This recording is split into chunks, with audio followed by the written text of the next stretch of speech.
ರಾಜಕೀಯದಲ್ಲಿ ಕೇಸರಿ ಕೋಟೆಯ ಕಲಹ ಬೀದಿಗೆ ಬಂದಿದೆ. ಜನಾರ್ದನ ರೆಡ್ಡಿ ಮತ್ತು ಶ್ರೀರಾಮುಲು ಬಣ ಬಡಿದಾಟ ಶಮನ ಮಾಡಲು ಹೈಕಮಾಂಡ್ ಜೋಶಿಗೆ ಟಾಸ್ಕ್ ಕೊಟ್ಟಿದೆ. ಪಕ್ಷದೊಳಗಿನ ಗಲಾಟೆ ಶಮನ ಮಾಡುವಂತೆ ಪ್ರಹ್ಲಾದ್ ಜೋಶಿಗೆ ನಡ್ಡಾ ಕರೆ ಮಾಡಿ ಸೂಚಿಸಿದ್ರು. ದೆಹಲಿಗೆ ಮಾಜಿ ಸಚಿವ ಶ್ರೀರಾಮುಲು ಕರೆದುಕೊಂಡು ಬರಲು ತಿಳಿಸಲಾಗಿದ್ದು, ಪಕ್ಷದ ಒಳಗಿನ ಚರ್ಚೆ ಮಾಧ್ಯಮದ ಮುಂದೆ ಬರದಂತೆ ಎಚ್ಚರ ವಹಿಸಿ ಅಂತ ಜೋಶಿಗೆ ನಡ್ಡಾ ತಿಳಿಸಿದ್ದಾರಂತೆ. ಬಿಜೆಪಿಯಲ್ಲಿನ ಬಣ ಬಡಿದಾಟದಿಂದ ಬೇಸತ್ತಿರುವ ಶ್ರೀರಾಮುಲುಗೆ ಹೈಕಮಾಂಡ್ ಸಮಾಧಾನ ಮಾಡಿದೆ.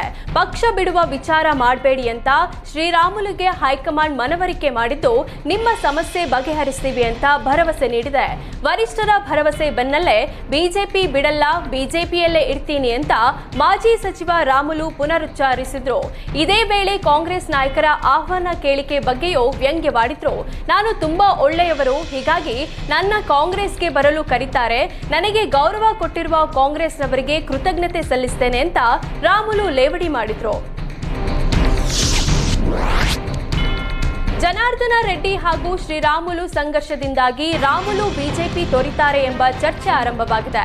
ಈ ಬಗ್ಗೆ ಕೇಂದ್ರ ಸಚಿವ ಕುಮಾರಸ್ವಾಮಿ ಪ್ರತಿಕ್ರಿಯೆ ನೀಡಿದ್ದು, ಶ್ರೀರಾಮುಲು ಬಿಜೆಪಿ ಬಿಟ್ಟು ಕಾಂಗ್ರೆಸ್ಗೆ ಹೋಗಲ್ಲ ಅಂದಿದ್ದಾರೆ. ಇಬ್ಬರು ಒಂದು ಕಾಲದಲ್ಲಿ ಆತ್ಮೀಯರು, ಅಣ್ಣ ತಮ್ಮಂದಿರಂತೆ ಇದ್ದರು. ಸದ್ಯ ಬಿಜೆಪಿಯಲ್ಲಿ ಏನು ನಡೀತಿದೆ ಅನ್ನೋದ್ರ ಬಗ್ಗೆ ನನಗೆ ಮಾಹಿತಿ ಇಲ್ಲ. ಇಬ್ಬರ ಜಗಳವನ್ನ ಬಿಜೆಪಿ ನಾಯಕರೇ ಕುಳಿತು ಪರಿಹರಿಸಬೇಕು ಅಂತ ಹೇಳಿದ್ರು. ಶ್ರೀರಾಮುಲುರನ್ನ ಬಿಜೆಪಿಯಿಂದ ಹೊರಹಾಕಲು ಜನಾರ್ದನ ರೆಡ್ಡಿ ಪ್ಲಾನ್ ಮಾಡಿದ್ದಾರೆ ಅಂತ ಸಚಿವ ಶಿವರಾಜ್ ತಂಗಡಗಿ ಬಾಂಬ್ ಸಿಡಿಸಿದ್ದಾರೆ. ರಾಮುಲುರನ್ನ ಮನೆಯಿಂದ ಹೊರಹಾಕಬೇಕೆಂಬ ಉದ್ದೇಶದಿಂದ ರೆಡ್ಡಿ ಈ ರೀತಿಯ ಹೇಳಿಕೆ ಕೊಟ್ಟಿದ್ದಾರೆ. ರಾಮುಲು ಕಾಂಗ್ರೆಸ್ಗೆ ಬಂದರೆ ವೈಯಕ್ತಿಕವಾಗಿ ಸ್ವಾಗತ ಮಾಡ್ತೇನೆ, ಆದರೆ ಪಕ್ಷಕ್ಕೆ ಸೇರಿಸಿಕೊಳ್ಳುವ ಬಗ್ಗೆ ಅಧ್ಯಕ್ಷರು ಹಾಗೂ ಸಿಎಂ ನಿರ್ಧರಿಸುತ್ತಾರೆ ಅಂತ ಹೇಳಿದ್ರು.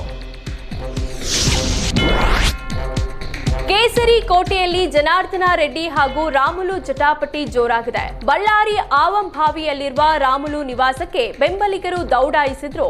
ಮನೆಗೆ ಬಂದ ಹಲವು ಮುಖಂಡರು ಹಾಗೂ ಕಾರ್ಪೊರೇಟರ್ಗಳ ಸಮಸ್ಯೆಗಳನ್ನ ಶ್ರೀರಾಮುಲು ಆಲಿಸಿದ್ರು.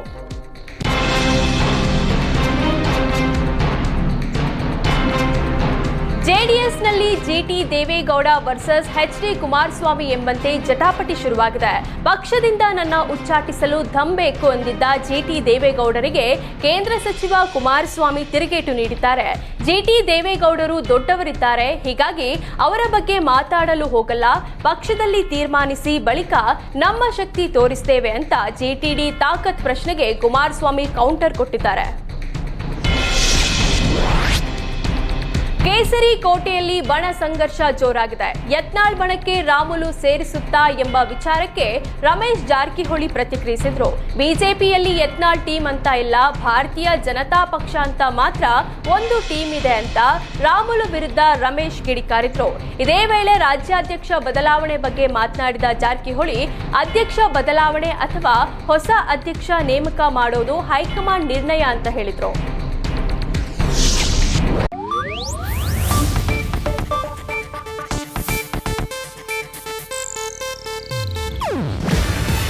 ಇದು ಏಷ್ಯಾನೆಟ್ ನ್ಯೂಸ್ ನೆಟ್ವರ್ಕ್ ಪ್ರಸ್ತುತಿ.